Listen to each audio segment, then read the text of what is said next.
Hello and welcome to the 39th episode of the Pirate Rugby Pod. We've got a jam-packed show for you tonight coming up today, covering pretty much every single rugby match that has happened over the last week. That's at least our mission statement. That's what we're going to try and do. No Ender this week, sadly, but I am joined by an able-bodied deputy. He knows a thing or two about rugby podcasting. It is the one and only Harry Jones. Harry, thank you so much for being here. How's it, man? Yeah, I'm your ender tonight. Let's go. What are we diving into? Everything? Absolutely everything. Absolutely everything. But first, I just want to get an update on how 8-9 combo is going. So you've been getting crazy guests every single week. My personal favorite one is Gainline Analytics, of course, because I'm a big nerd in that kind of way. But just how have you been finding doing that back on the road with Brett and such?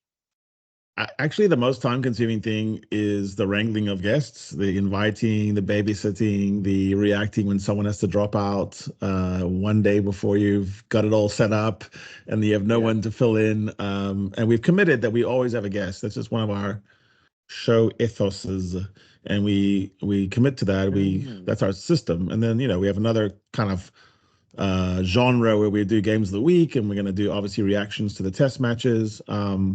But that our show we want to have a good rugby chat with someone that we invite in. And it's just really, it's almost like that show, was it The Commitments, the movie where they're trying to meet a famous star and you never know if they're really going to meet the guy or not.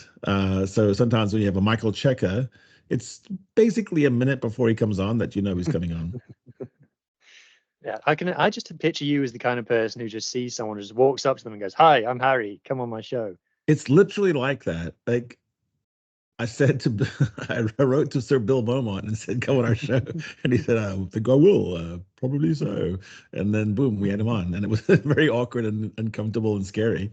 But he was a fun guy actually. He off camera at least he was full of good tricks.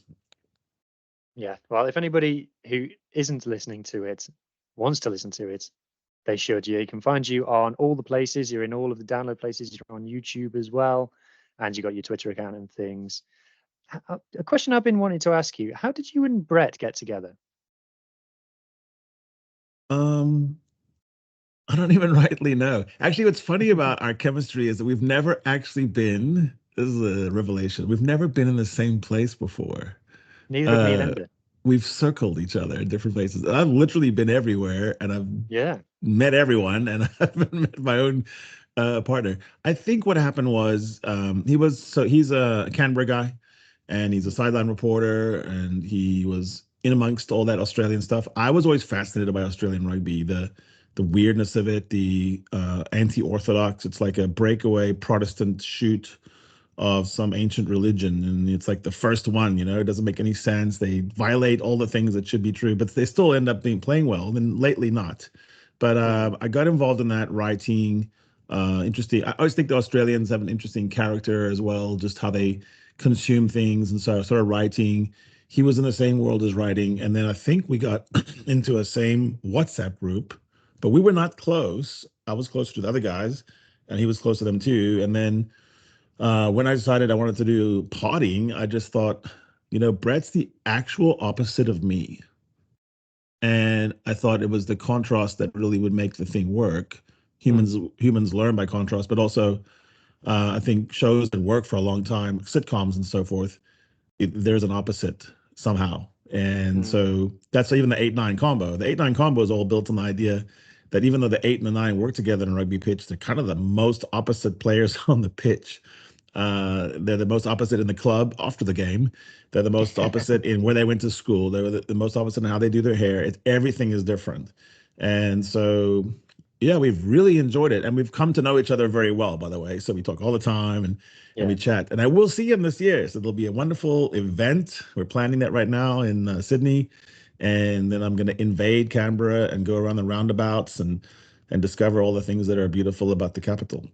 I honestly thought when I first came across you, I thought you were Australian because you had the show with Brett. You wrote in the Raw about Australia. I think I first encountered you writing about Eddie Jones, and you wrote so passionately and so informatively about him. I assumed that this guy must be Australian, and you've got that kind of Central Atlantic like twang to you of the South African American accent, and I just it turns out if you mate a Safa an American accent, you gotta get an Australian accent. Yeah. But I never thought about that. I knew it was kind of off, but I just didn't know better. It was actually it was either CK or Maz who told me that you were actually South African. I think it was CK told me. Okay, yeah. So I've always been fascinated by Australian things and the whole idea of Australia. Of course, when I was a child, I thought it's all a big lie. It's all made up, and the ridiculous mammals that they have and so forth. But no, I think in rugby, it's almost like a harbinger of the fortunes of rugby at large, because it's such a tough sell. It's almost unlikely. And so if it's doing well in Australia, we're probably doing okay. Mm-hmm. Let's get into the rest of our show because we're a little bit stretched for time this evening. So let's do our rugby moment of the week. But the moment of this week, as it is for the whole of this month, is sponsored by Manscaped. Are you familiar with Manscaped, Harry? I'm probably not their target audience, and probably the least Manscaped person in the world. Actually, I might be. I'm literally would be a fertile field for them to plow. So, our friends at Manscaped refer to what you keep downstairs as the boys. Not every man has children, but every man is responsible for the two boys below the waist. When your little guys have more hair than they need, trust Manscaped for all your grooming dreams. Boys need love too, so join the 10 million men worldwide who trust Manscaped by going to manscaped.com. Use code PIRATE20, PIRATE20, for 20% off and free shipping. You heard it here first. The boys are back in town. And now I've been sent Let's hear it for the boys. I've been sent a care package by Manscaped, and it's like 150 quid worth of stuff. And I've just been I've only just finished unpacking it. But one thing that I don't get is they send you this pretend newspaper.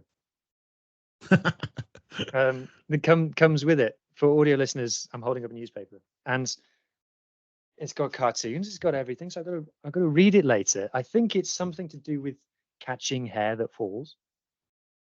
But yeah, if you want to see an unboxing, people can check out our TikTok for that. But it's just, I'm so giddy about it because it's our first ever sponsorship thing. It's the first ever thing I've been sent for free. So just everybody keep helping the pod and use code PIRATE20. Buy the cheapest thing on Manscaped and just use our code, please. It's an amazing sponsor and well delivered. I thought your live commercial. It's also probably the generational difference, the most extreme one that we can find. When we go from old music to modern music of the last 35 years, it's all about manscaping. That's what changes. That's what changed really somewhere in there. So let's actually do the moment of the week now after we've gotten the sponsor out of the way.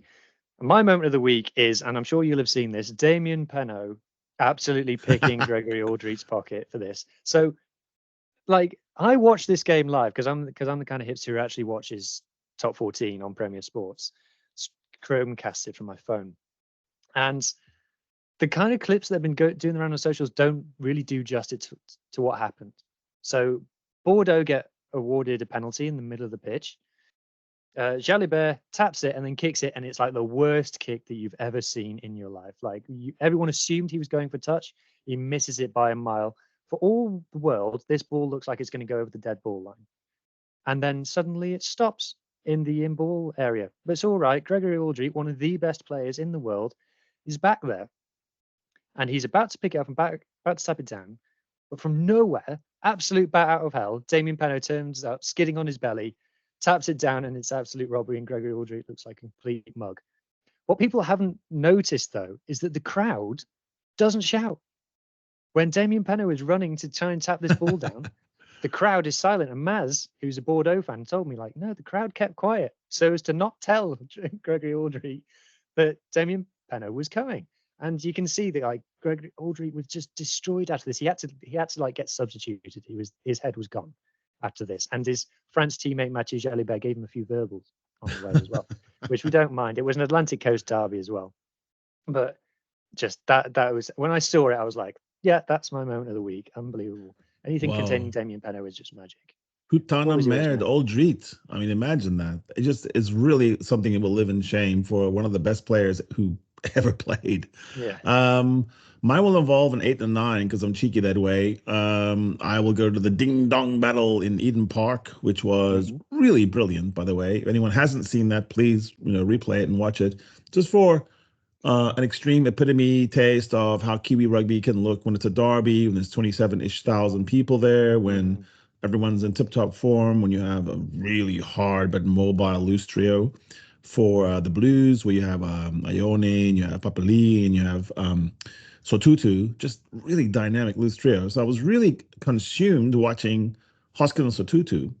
But I think the moment, and what I really kind of gravitated to was TJ Perenara, and the moment where he's kind of come back from the wilderness. Yeah, he's had really horrible injuries, the kind that usually that end your career. Well, with Roygaard out and Weber in France, you've got to say that TJ's going to be the guy for the All Blacks now. The way he scored, the passion he had, the way he just slapped it down and then roared with his horrible haircut. It was really amazing. He looked like a hitman from hell. And yeah, I mean, he just basically was announcing to Razor, like, pick anyone else at your peril, because you will look like a real joke if you don't pick me. And I think those moments, we were getting right into the test. And I think these club matches now, in the back of their mind, players are like, what can I do to make you notice me? And I thought, hey, TJP, you're back. He is so back. He's so back. So some listeners' moments. We love our listeners' moments. Our friend Kalen says Simon Zebo's shithouse aeroplane celebration, serenading the crowd when he scored against Connacht, absolutely reeling back the years. What a performance that was. Scrummaging Fly Half, who's an agitator on Twitter, let's put it that way, says Benetton winning down in the Sharks down in Durban, which we'll talk more about in a moment. Leslie says that she was a fan of the URC Kids Round. So I don't know if you saw this. They had kids doing all the interviews with the microphones and stuff, giving it over to the little ones for this one. And apparently there was a kid running around Edinburgh interviewing players, and it was absolute chaos, but in a good way. So she was a fan of that. Maz says what we alluded to earlier, the Bordeaux crowd keeping stum so as not to tell anybody that Penno was coming, which I think now has to be, next time Penno's got to run in for a try, everyone has to go silent. I think that has to be a tradition now. Danny says Caelan Doris making Andy Good cry by kicking the ball out of the Osprey scrum half hand at the bottom of a ruck and not getting caught. And then our friend Harley says seeing the Welsh women players back playing for Gloucester Hartpury, back in their happy place, actually winning games for a change. That was his moment of the week. Let's talk now about some actual rugby that actually happened. And the rugby has been incredible this week. So we're going to start with the URC. And to me, you can tell me if I'm wrong, it feels like the URC is really starting to mature now. We've got all the players back after the Six Nations. Most people are knocked out of Europe. Everyone's concentrating on this. And we're seeing teams now go cross-hemisphere and winning games. We're seeing teams winning down in South Africa, which we didn't see at the beginning of the season. And we're seeing the Stormers take all their box up north, up to Newport, and putting on a show there. What's your feeling on the URC at the moment, just as a product? It's a lovely league. Like, let me ask you this: why do you love rugby so much, just in general? And then I'll respond about the URC. Like, why do you, as a human being, love this thing that you talk about and pot about so much?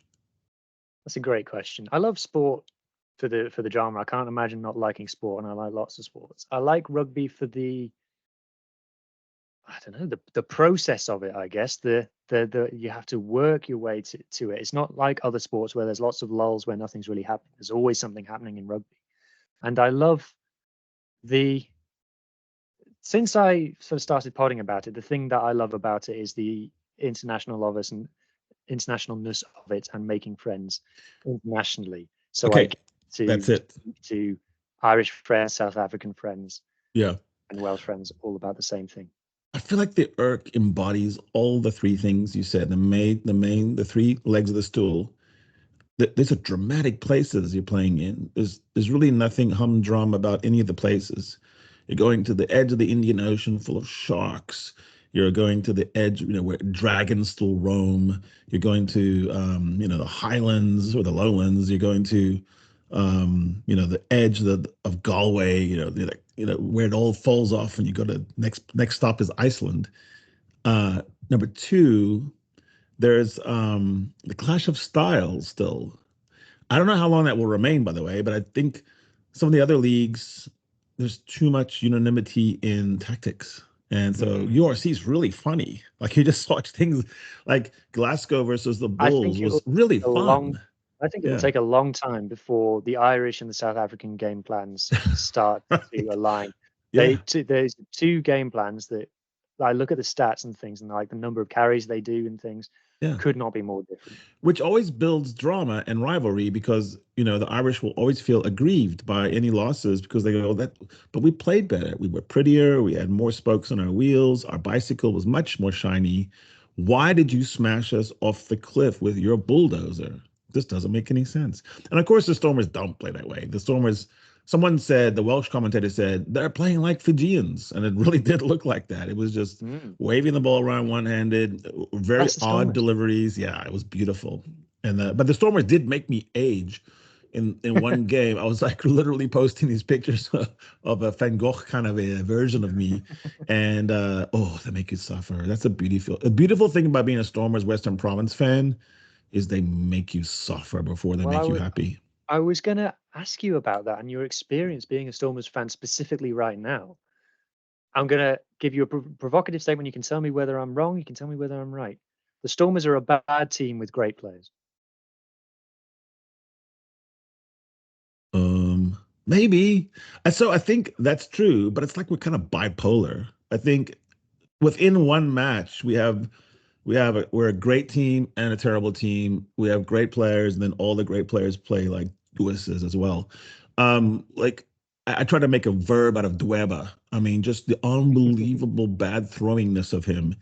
This ineffable grief you feel when he walks to the touchline. And just like the imagination that goes into overdrive, how will he manage to stuff this up? And then the same Dweba will sometimes just roll over people. And you go, man, he's the best carrier in the world. So I don't know. Warwick Gallant. Warwick Gallant can lose you a match and he can win you a match, but he's always trying to do something consequential. So that's the whole team. It's just like everyone's doing like the most Instagrammable plays on the field. Diamani, Ruiz, it just goes on and on and on. These people, it's like a Marvel Comics book. Tell you who's got Stormers on the mind at the moment. So we had the iconic AP Cronje, who became iconic after we had him on the pod. He was already iconic on the pod. And he said, we asked him what his prediction being a Bulls fan was for the Bulls for the end of the season. He says he can see it coming. He can see it coming. They'll finish top 4. They'll get the Stormers in the first quarterfinal match, and then the Stormers will knock them out. He says he knows it's coming. And you look at the log now, Bulls 4th, Stormers 5th. It could easily end like that. Is that the destiny of this league? That is. It's such a one-sided rivalry. It's like we try to get up for the rivalry nowadays, but they just won't make us feel scared enough anymore. AP would be a good... he's always talking about how he manscapes. I'm telling you, spread it around. Noted. So with the Bulls, right? What's going on with them at the moment? Letting teams back into it, like Glasgow. Like we need to. I've made it my vow to talk about Glasgow more because they're top of the league, but no one ever talks about them. Did you see the kids holding up this sign? He said, "I must worry too if I'm a warrior." That was good. I saw that. I didn't realize what it was about until you just said it. Then I didn't get it. But what's going on with the Bulls? Are the Bulls? Because I picked the Bulls for the title, and I'm feeling like they're letting me down a little bit at the moment. I always apply the adage you just applied to the Stormers more to the Bulls. I think the Stormers are a pretty good team with players that need therapy. I think the Bulls have really great players, but they're kind of put together in a bad way sometimes. It's squandered. Maybe all the talent's in too many of the same places. I don't know, but they have unbelievable backs. Their back 3 is ridiculous. I think they lose attention, and also their locks are not very beefy for Bulls. I mean, if you're gonna say if you say I played lock for the Bulls, you're thinking, you're imagining more like a Flip van der Merwe kind of guy, Bakkies Botha. You don't really picture these really skinny guys that they have now. So I think that's part of it. I think if you just add 2 or 3 really tough bouncer locks, the Bulls are back all the way. I think they need to add a 10. I've been open and honest. You don't like Christopher Williams-Smith? He doesn't sound like a Bull, number 10. Well, they just signed Chamberlain from the Sharks, and when I saw that, I was like, not for me. Which in South African parlance is really funny to have a name like Boeta Chamberlain. It's like you literally are the two polar opposites of the Sooty and the real like Dutchman. So I think I'm still backing the Bulls. I at the beginning of the season I said they're going to win the title. So I can't just change my mind just because I have new evidence. I have to. They could win. They could win. They on their day. There's no one who can really stop them scoring. So but they're really good at winning these incredibly high scoring, incredible form. He's almost motionless when he runs. Like his head does not move at all.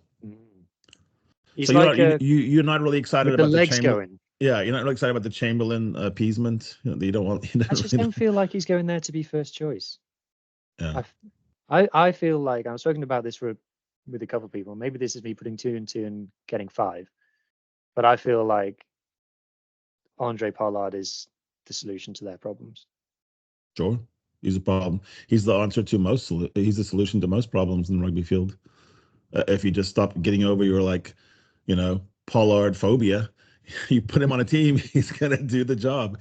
Yeah, I don't know what they're doing over there. I mean, I think the Bulls still are positioned.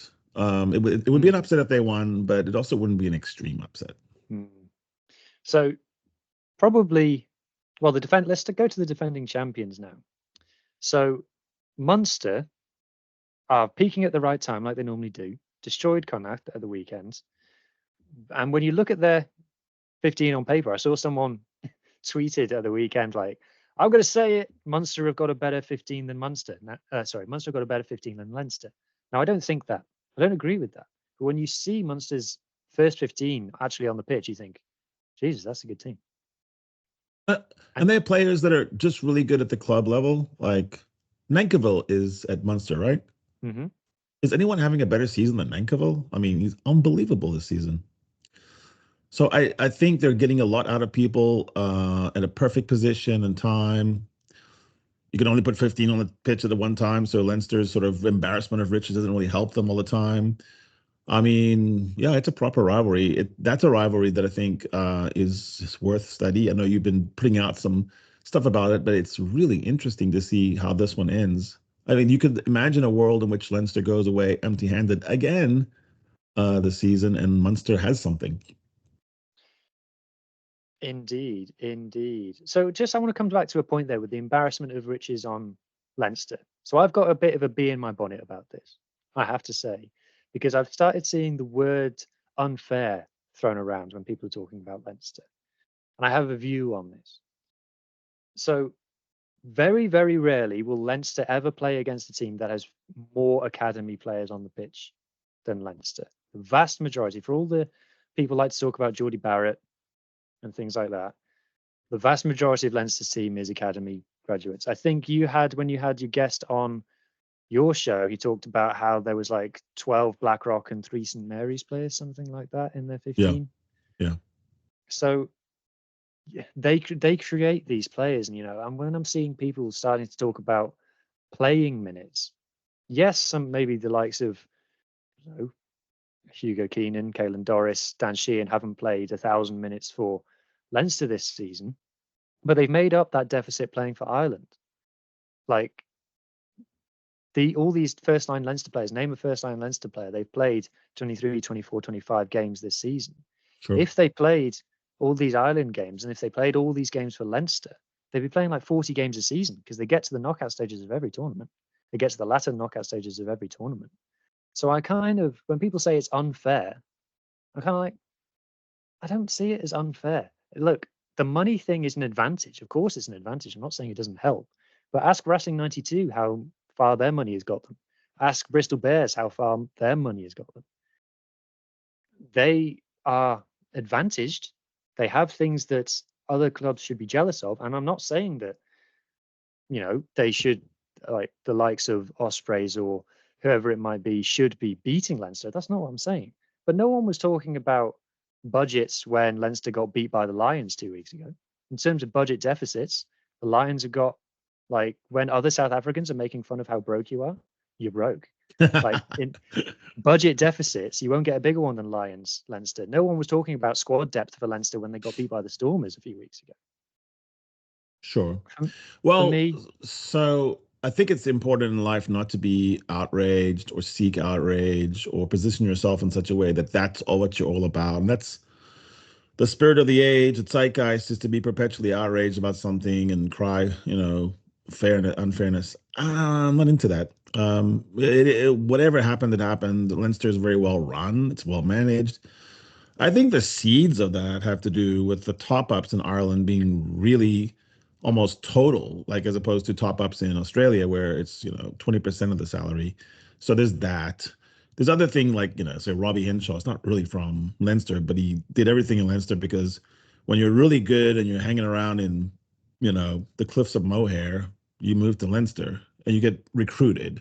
So there is some of that too, and like the best rugby schools and Wicklow and scoop you up, and then your parents are going to be proud when you're hanging around in Galway like they win. So I don't think it's harder for someone in Galway to stay home, and certainly there's another dynamic up in Ulster. So I do think like I understand why, but I just don't think it's important. I think it's a waste of time. And David and Goliath stories are cool anyway. Like I can knock you off. It's like, it's really fun to think about knocking out a French club with a 60 million euro budget and just like embarrassing them with my 5 million. Just boom, knocked you out. How much better am I than you with all that money?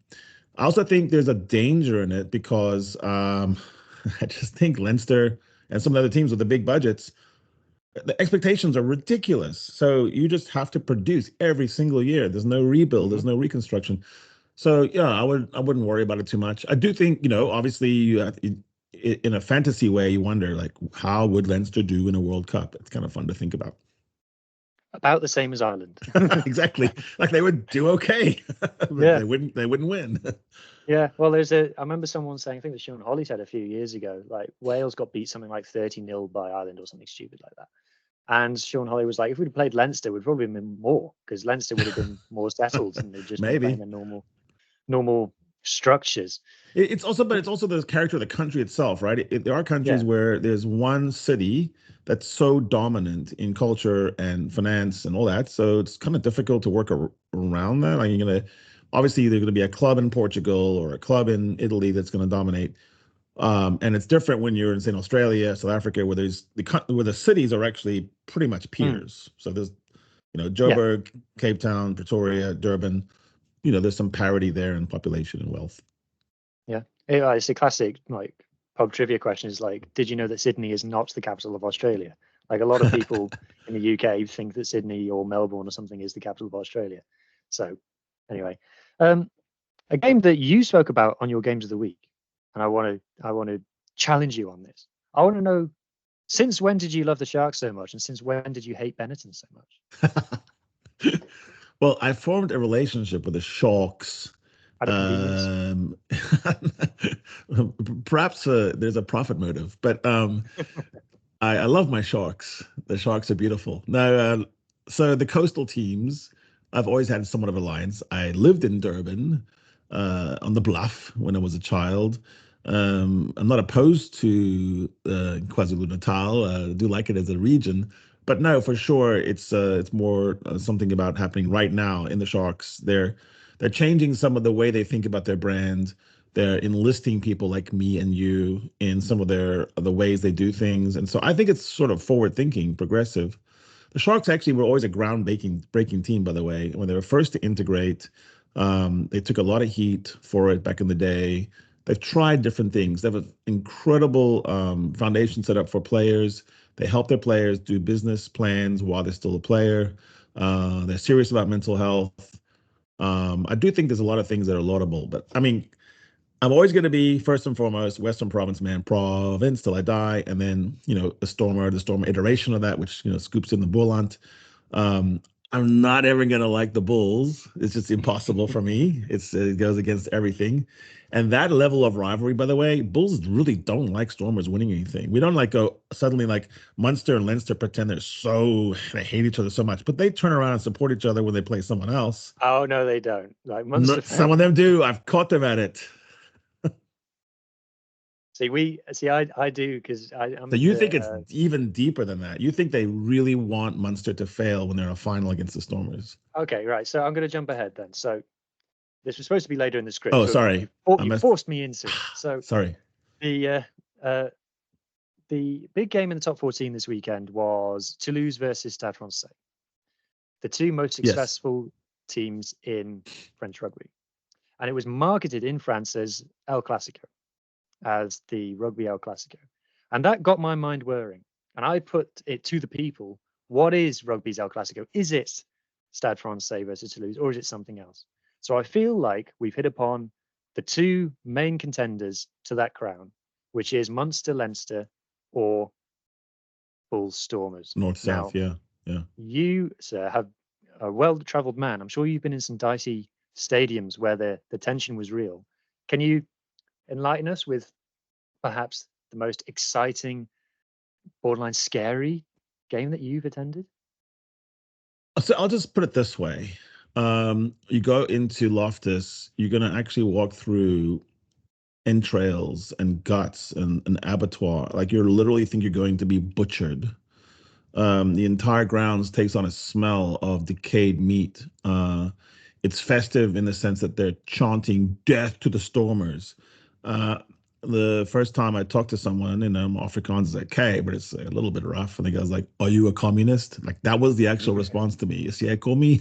And I was like, oh, wow. And everyone is just, taking a leak in the hallways. There's no such thing as a bathroom line.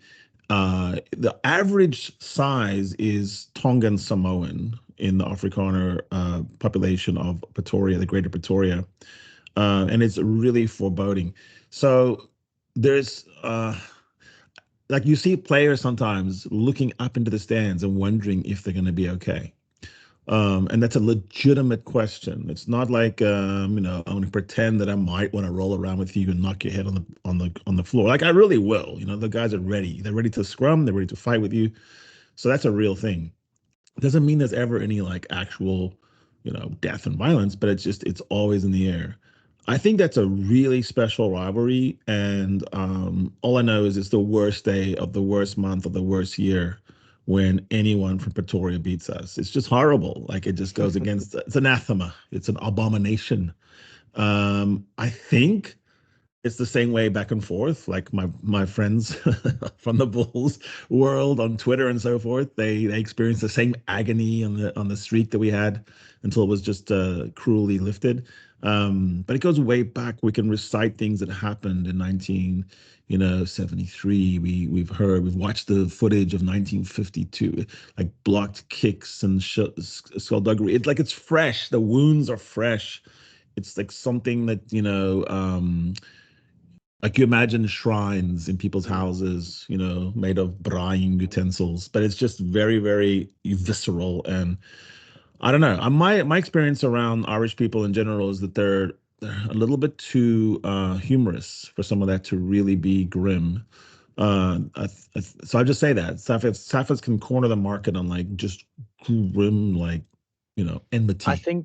I think there's a different dynamic from the two sets of fans with Leinster and Munster. So for me, the ingredients for a Classico is it's not necessarily a derby, but it's a rivalry that's got historic roots, but it's also still present. So you can't be like one team be relegated and it still be the same thing. It's got to be both ways. There has to be a bitterness to it. So they're the kind of main things, preferably a political divide between them as well. Like, if we're taking sure, El Clasico comes from soccer with Barcelona and Real Madrid. There's a lot going on there. There's a lot of historical Catalans and and Madrid, and there's always one of them is always thinking the other one is a little too posh, a little bit too toffee nosed, a little bit too full of themselves. The other one is always thinking the other one's too backward, too farmer oriented, doesn't have good lattes. There's all that. So I'm hearing Leinster Munster from what you're saying. They both I know have which to be. one's which. Do you agree they both have to be good for it to be any meaningful? Absolutely. Yeah, absolutely. So we put it out to the people, asking what they think, and we got some nominations. Now, the English nominations, what was interesting, when people nominated English clubs, no one said Saracens. No one said a game involving Saracens. Leicester Tigers were the most nominated team. The team that they said their biggest game against was Northampton Saints, which is the East Midlands derby. Now, for me, that's a derby, not a Classico, because did you say Saints, East Midlands or East Midlands? East Midlands. Oh, I thought you said yeast. I thought you were doing some kind of rivalry talk. Yeah, East Midlands. No. So there's West Midlands, which has got like Coventry and stuff in it. There's East Midlands, which has got Leicester and Northampton. So for me, Saints haven't actually been that successful. Not a lot of people realise that. They haven't won that much, whereas Leicester have won it all. So for me, that's a derby, not a Classico. If there was a Classico in English rugby, it would involve Saracens, but people don't seem to care about Saracens. Harlequins, the Quins do, but it's one-sided. Like they hurl insults at Saracens, and Saracens go, "We don't even think about you at all," like that, you know. Yeah. The other big nominee for El Clasico in rugby was Auckland versus Canterbury, aka Blues Crusaders. They do hate each other a lot. Is that a worthy nomination for you? No, it doesn't have enough pageantry around it. And for it to be like Classico, you know, like I mentioned to you offline about Classico Pacifico between Peru and Chile. I mean, both countries shut down. Giant flag. You've never seen the size of the flags in Miraflores, Lima. That like come down like, and they live and die in it. I don't think that New Zealanders, Kiwis in general, have that degree of insanity that you need. I think there's a bit of like, you have to be borderline for this to work right, for the rivalry to really blossom into international events and, you know, melancholy when you lose, and extreme elation that makes you do ridiculous things. I was thinking there's a couple of Australian rivalries just in sport in general. So like Queensland versus New South Wales is pretty far off the hook. It doesn't always transpire in rugby so much, but in other sports it does. I don't know. I do think I wonder about what the old firm in football between Celtic and Rangers. Yeah, it would be nice. It would be really nice if that developed. If Edinburgh and Glasgow would develop a proper hatred of each other. I'd have to ask someone Scottish to give me a bit more depth on that. But like, obviously, the old firm has got like religious exactly stuff to it. Like Everton, Liverpool, where you're not allowed to actually walk up that street because it will not be good for you. Everton, Liverpool's different. Liverpool's biggest rival is Manchester United. Everton, Liverpool is like known as the friendly derby because you literally can have like people living in the same house as you who are fans of the other team. So you can't get that nasty. Okay. Like Sunderland's Newcastle, Newcastle's the team I support, is pretty unpleasant, and there's like North London derbies and football. But that's all football talk, which we don't do. I do think when Munster and Leinster are playing, when it's at that peak, I do think that their rivalry might be the most ferocious. I'm just wondering about their true hatred of each other when they're playing someone else. Like if Munster plays an English team, I just suspect that people in Dublin are still kind of going, "Go Munster, beat the Palms." I don't know. People have to let us know in the comments. So we put it out to the poll, and people on Twitter voted. We got over 500 votes on this, and it was 51% said that Leinster Munster was rugby's El Clasico, 28.6% said Bulls Stormers was. I think that probably says more about our demographic than it actually says about anything else, to be honest. Toulouse, our votes have to count 3 times. Yeah. So Toulouse versus Stade Francais came, fourth, because other came third. I actually think Toulouse Stade Francais is a big game, but maybe it's not just the Classico of rugby. Auckland versus Canterbury was probably the next biggest one. Someone nominated Bath versus Gloucester, and I just don't have nothing to say to that. I just have nothing to say to that. I have to get your thoughts on it before you have to leave us. Who loses 90-0 these days?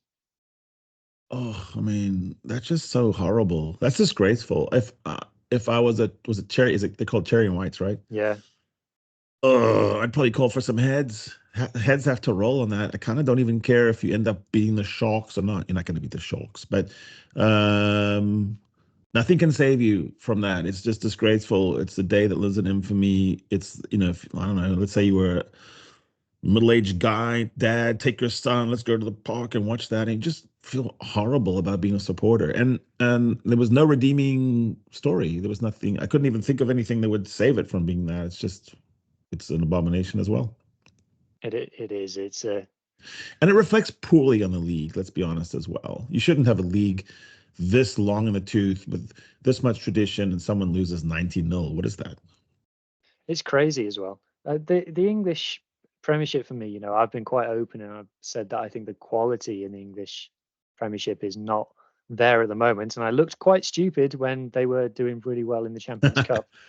But I feel like slightly vindicated now. I do feel like the English Premiership is struggling for big games and for big, you know, what's the word I'm looking for? Blockbuster games. Yeah. Because if you're saying like Saracens versus Bristol should be a huge game because that's like a top four clash. You say it to people, you see it down on the sheet. That's this weekend. No one goes, oh wow, I'll definitely tune into that. Yes, it's very even, and I'm sure for fans of clubs, it's great knowing that each week you could beat the team that you're playing. But from a neutral's point of view, I'm struggling for a narrative in English rugby at the moment. That is the danger of parity. So there's two theories that make leagues really hum, and one is that you have dynastic battles, and the same teams arise, the 4 or 5, and it's really interesting to watch. The other theory says, you know, parity. The thing about parity is then it's like almost nothing matters for a while. I mean, until you get to the end of the season, and then you see. Yeah. But right now, there's what, a couple of games difference between the majority of the log. That's exactly my view. I subscribe to the main character thing that I'm calling my main character theory. Like if I look at other sports like Formula One, for example, the biggest that grew was between the Hamilton-Verstappen battle, which again had ideological differences between those two guys, shall we say, that kind of fueled it to become overly bitter, I would say. But in a 20-car grid, there was two guys fighting, and it was the most famous season of all time.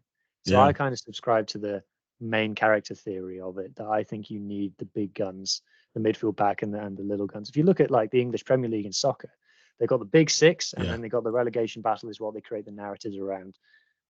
They need it to stoke it up. That's my opinion. And then you get the revenge factor, which is really important for fans, you know. So if you have these, you know, like, okay, you got us, you were number 1, we were number 2, then the next season it's just sort of reversed. That's beautiful. That's box office. People love that. 100%. How are you for time, sir? What time is it right now? UK time, it's 9:45. I can give you 5 more minutes, and I got to run. Book. Okay, right. So last question for you then. Super Rugby. Have the Australian teams gotten better, or have the New Zealand teams gotten worse? I think it's both. Well, so for sure we can see the evidence of the Crusaders getting worse, right? There's maybe not a better example in all of sports ever about how a perennial champion, just falls off a cliff, right? So that opens up a slot right there. Boom, there you go. The Reds or the Rebels. Let's say the Rebels got a lot better. So those two examples, that's pretty obvious. Rebels got better, Crusaders got worse. But the other stuff, I think it's a little bit of a mixed bag. And I think the Reds did get a bit better. The Brumbies, no, not so much. Kind of the same. Pretty good, maybe even a little bit down. And then the Waratahs have kind of just, you know, the Waratahs actually, until about 2 weeks ago, had a better point differential than, you know, 7 of the teams. So it was just losing every match in the final seconds was something, you know, unlucky. But then at some point, injuries and losses kind of get you, and the team just sort of goes down. So they've gone down. The table is mad. Once you get below the top 4, the table makes no sense. The Rebels are 6th. Yeah. And like for like decades between Australia and New Zealand, you just said how many Australian teams will be better than the Highlanders. That was sort of your index, you know, like, so if you had 2 better, then it was kind of a shitty year. If it was 4, then it was a great year. So right now the Highlanders kind of came up, and so you've switched the index. No, it's how many better than the Crusaders. Who thought that was going to be true, you know, 24 months ago? About a year ago, our friends at Gainline Analytics were warning that, of course, you know, there was just an extreme drop-off. But 2 years ago, nobody in their right mind would have said the Crusaders will miss an 8-team playoff. Can I tell you who I'm disappointed in Super Rugby at the moment? And I'm disappointed in them because I want the best for them, and I watch them and I think, come on, guys, is the Drua. And the Drua don't seem to be kicking on as I hoped they would. they have the Fortress, which is hard to win, and Lataka, and it has to be, that's the conditions, and then almost no one beats them there. But then they're not traveling well. They're not. Can't beat if you're getting thumped by the Force away. You're not. Yeah. No, you're right. That's a disappointment. But it was interesting is Moana Pacifica, which had been struggling before, has got a pretty decent team. A good sneak in to the playoffs. Well, they've got great coaches at Moana now. Yeah. I think they've definitely invested in the right area there. I just want both those teams to do well because no one on earth has suffered more than Tonga, and then you just see Fiji and you go, oh, they're just such likable fellas from top to bottom. Yeah, when they're not elbowing people in the back of the head, they're really likable. Who hasn't done a couple of elbows in their life? But no, that was poor form. Their plan does seem to be give it to Ikanavere and see what he can do. It seems to be the plan on the pitch. Yeah, it's true. It's very old school.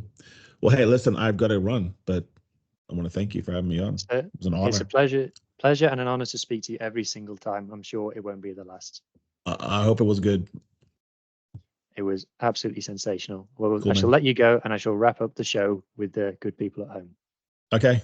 I will escape, manscaper. Let's go. Thank you so much. See you soon. Okay, guys, I'm hoping it's still recording, and it's just me now. So what I shall do is I shall read you the rugby results around the world. We're going to do rugby around the world on my own. I'm doing it on my own. So where shall I begin? I shall begin not at the beginning because we covered the beginning. Is there anything that I haven't already covered? So in the top 14, Toulouse won El Classico against Stade Francais. They absolutely destroyed them. It was brutal. People think of Toulouse as this offloading, incredible team, but they absolutely brutalized Stade Francais, who have been the brutalizers in the top 14. They completely smashed through them up front. It was terrifying. If I'm Leinster, I'm more worried about that performance than I would be against the performance against Harlequins, 100%, because they showed that they've got that size thing, which we know can be Leinster's Achilles heel.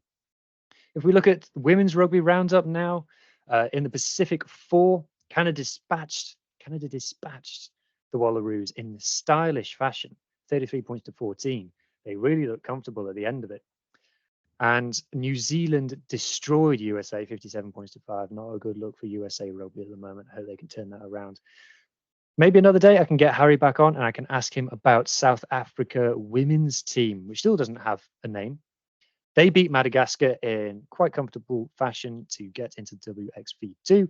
Looking forward to see how they get on in that competition next year. Madagascar will now be in WXV3, which is fantastic. Love seeing new teams. I don't know how many in any gender South Africa versus Madagascar will have happened. One for the comments, I think. And then in PWR, the Poorer League, Gloucester Hartpury are top after smashing Loughborough Lightning. And Sale, unfortunately, still bottom after losing 54 points to 21 to second placed Saracens. TRC under 20s is wrapped up. It's been bloody impossible to follow in the UK because it's not been on TV, and I can't even Google the results. I Google it, nothing came up. But I think New Zealand won the title, and I think the Baby Box beat Argentina in the last game, but not sure.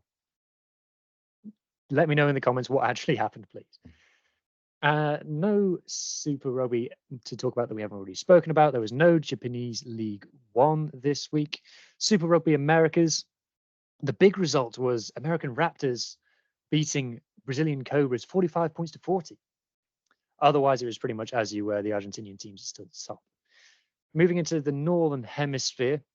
And the Pro Day Dirt, it's a change at the top of the table again. Vaughan slipped up at home to Breathe, who we've slagged off on this podcast.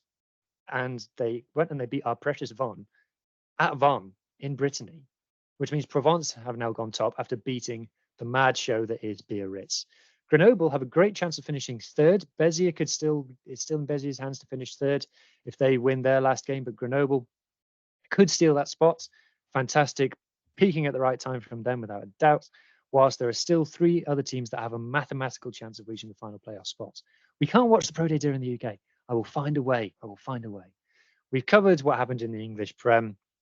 The only thing that I will say extra on the English Prem is that Saracens look like they're timing their comeback. We made a video writing them off, talking about how they collapsed, and oh dear, they seem like they might be favourites for the title again. They're still in second place behind Saints, but if they can get to the final, all they have to do is get to the final. and they still got probably the best squad in England. So we'll see. In the English Championship, there was drama as both Coventry and Ealing lost. Both of the top two lost. Ealing lost to Doncaster. Coventry lost to Cornish Pirates, who have no affiliation with us. Sadly, I do believe that confirms Ealing is the champions, as Coventry have now played all 20 games. Ealing still have a game to go. If Coventry had won, they would have gone above Ealing, and we would have had that moment, but sadly it wasn't to be. In the MLR, I didn't get to ask Harry about the goddamn Houston Sabercats, who were still on a roll and still top of their conference. Hounds failed to overtake the Free Jacks in the Eastern Conference as they lost at home to Old Glory. And in other news, LA and Miami both picked up wins, both relatively new teams there, so that's exciting. And final game around the world was the Welsh Premiership final was played on Saturday between Llandovery and Newport. Easily the best two teams in the league. It was a fantastic game, low scoring considering how these two teams have been dominating their opponents all season. But it was a very high quality game. And Llandovery came out on top, 14 points to 7 in the end, after some incredible defending and taking their chances. Llandovery win the cup and they win the league.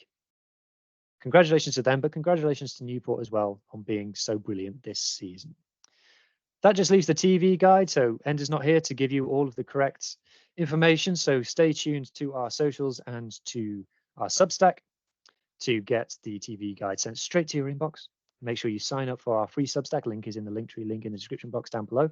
If you subscribe to our Substack, you'll also see Anders' fantastic article about English Premiership TV rights and how the value of them has dropped every deal since TNT/BT Sports came in, and they are now paying, adjusted for inflation, circa half what they were paying when they first came in.